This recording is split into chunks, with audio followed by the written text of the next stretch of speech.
Hi, this is Liam from Various Cruelties, and you're watching Entertainment Focus. You're really tired. You just shot your video for your next single. Yeah. Can you tell me a bit about the next single? What is it about? The next single is Great Unknown, and it's a song that I've had for probably about 18 months. Like, I wrote it when I first came down to London from Leeds. So I think it's pretty much about just being in a new place and just sort of adapting to sort of like, you know, new like surroundings and stuff. So yeah, for me it's just about that sort of transition in my life, about moving down. Coming to London. Yeah. So tell me a bit about the beginning, because I know your family is quite musical. Yeah. But you didn't want to do music at first. So how did it happen? Well, I think that in terms of music, growing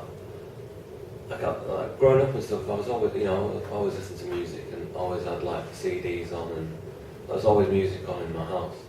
But once I realised I wasn't going to be a footballer, I think music just seemed a bit more attractive. I think I was about 16 or something when I learned to play the guitar, started learning to play the guitar and stuff. So, yeah, it was just from that really, and I had a few friends who were, you know, playing guitar and stuff like that. So they were sort of a definite influence on me. So it just stemmed from there, and then I started like writing my own. I met some other friends and started writing my own songs, and we had a band. We weren't very good, but yeah, I guess I got more and more involved in writing songs and like playing music. So I ended up moving down to London to sort of, you know, I think initially it was just like work-wise, but I just continued like writing music down here, and then I formed Various Cruelties. Yeah. How did you guys all meet? I actually met them in the studio. So we were just sort of working on different projects at the time. I think I was just talking about one of my projects, and yeah, they agreed to come and sort of start playing on some of the tracks. And pretty much the first, I mean, we've not been together that long. It's only been just over a year. So pretty much the first demos. That's the first time, you know, we were actually, you know, considered ourselves a band. So literally the first thing we did was demo some songs. Did it all fit together straight away then? Yeah, no, it seemed to be quite natural.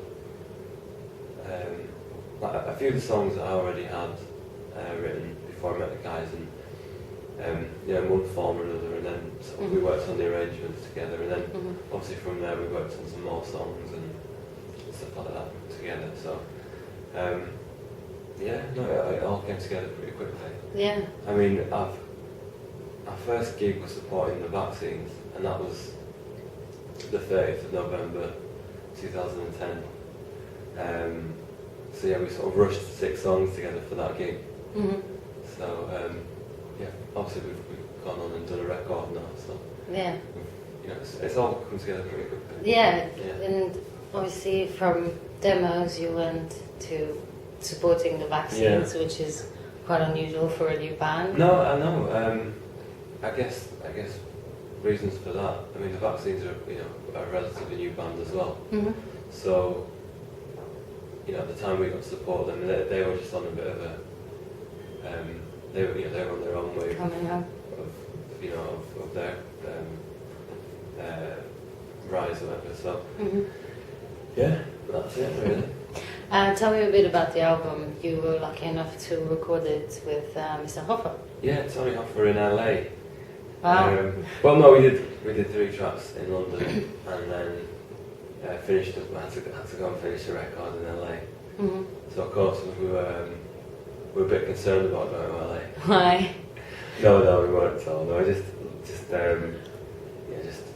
spent a month in LA. We had a great time. It's probably very different from what we're used to here. But we just got to, you know, hang out in Hollywood. So, you know, for 3 like the 3 of us, you know, it was great. You know, going out every night. You know, when we finished in the studio, and you know, just seems something different, you know, and like great weather every day. Mm. Well, yeah. Lucky. But no, London's great as well. Don't get me wrong. Yeah, it's got its perks. Yeah. So tell me, how long did the process take when you were recording, and did you write new songs when you were in LA as well? Pretty much. We had a short list of songs before we started recording the album, and we basically before we went to LA we did a lot of like pre-production. Mm.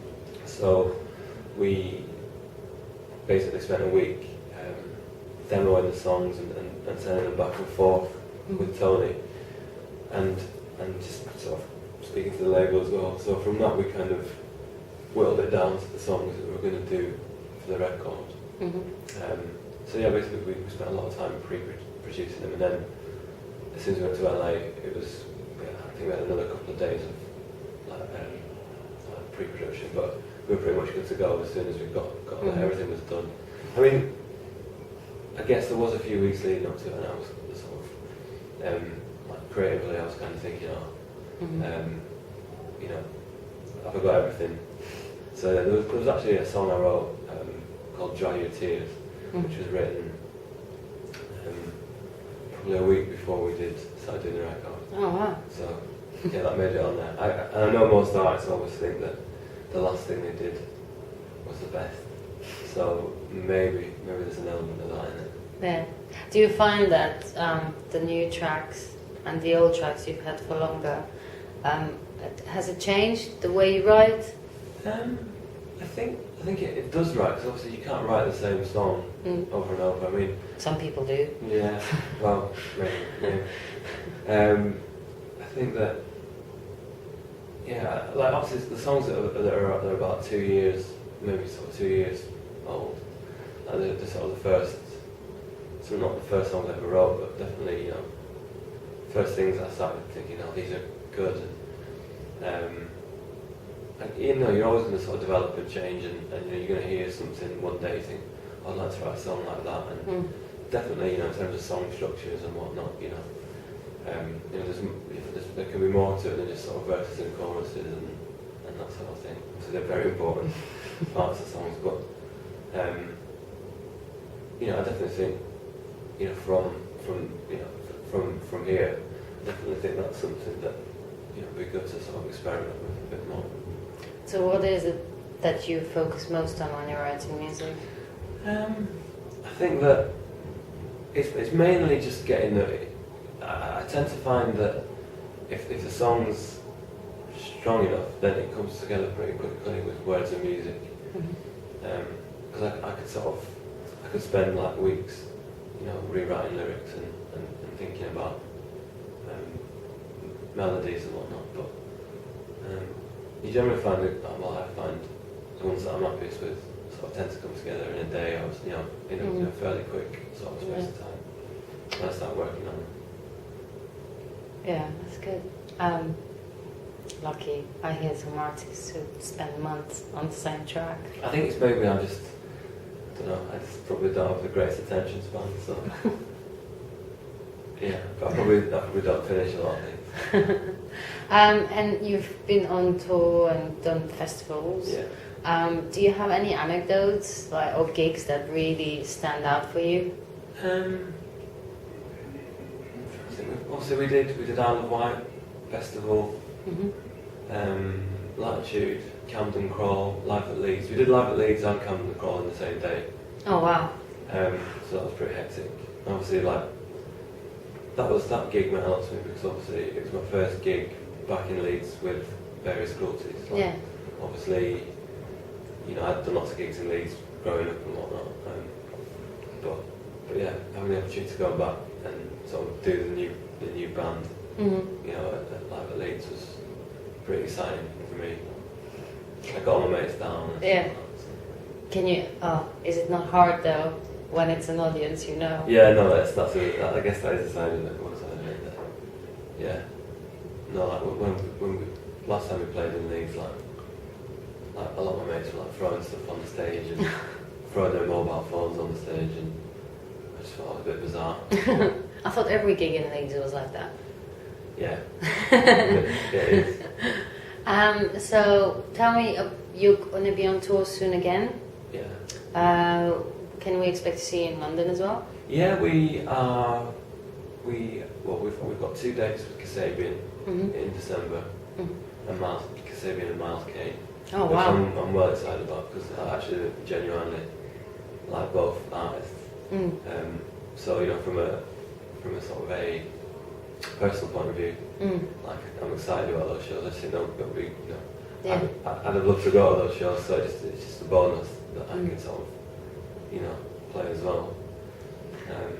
And then so in London we have a show at the 100 Club in, I think it's the 17th of January. So Have you played there before?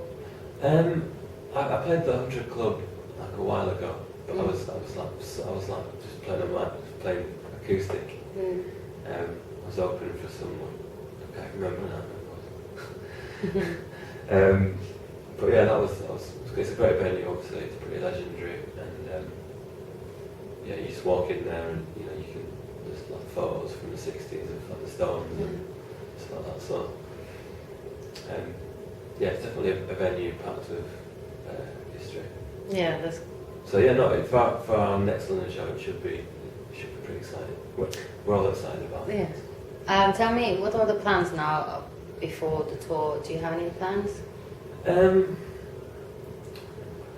I've got a few things to type just to finish off with the record.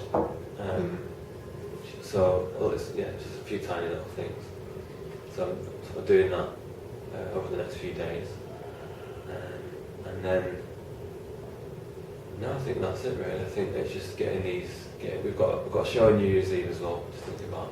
Oh, So okay. we're playing at Kensington Forum on New Year's Eve with Tribes, a band I really like, and Slow Club as well. Nice. So that should be good. Yeah, that's another thing I should mention. But, yeah. That's good. Any resolutions for the new year? Any New Year's resolutions? I think probably not to make any resolutions that I can't stick to. It's probably best. Yeah. Well, thank you very much for your time. Thank you, no problem.